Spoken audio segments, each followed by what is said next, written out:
Hi viewers, welcome to my channel. Andhra king taluka movie review. Movie మీద first నా opinion చెప్పాలంటే నాకైతే పర్లేదు, బాగానే నచ్చింది movie. First half was good, కానీ సెకండ్ హాఫ్ మటుకు నాకు కొంచెం మిక్స్డ్ ఫీలింగ్స్ ఉన్నాయి సెకండ్ హాఫ్ మీద. మూవీలో సాంగ్స్ అన్నీ కూడా బాగానే ఉన్నాయి, బీజిఎం కూడా మూవీ కరెక్ట్గా తగ్గట్టుగా ఉంది. మూవీ ఫస్ట్ హాఫ్ బాగుంది, కానీ సెకండ్ హాఫ్ మటుకు కొద్దిగా డ్రాగ్ చేసినట్టు అనిపించింది. ఒక హీరోకి డైహార్డ్ ఫ్యాన్స్గా ఉన్న ఫ్యాన్కి ఈ మూవీ చాలా పర్సనల్గా కనెక్ట్ అవుతుంది. మూవీలో క్లైమాక్స్ సీన్ పర్లేదు, బాగానే ఎమోషనల్ కనెక్ట్ అయింది.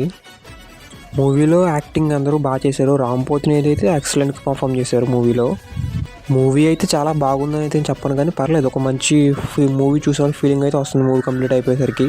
మూవీ అయితే ఓవరాల్గా గుడ్. ఒక మొక్కలో చెప్పాలంటే movie average movie. Ram Pothineni fans అయితే మటుకు మూవీని బాగా ఎంజాయ్ చేస్తారు. ఒక మొక్కలో చెప్పాలంటే movie average movie. Thank you for watching this video.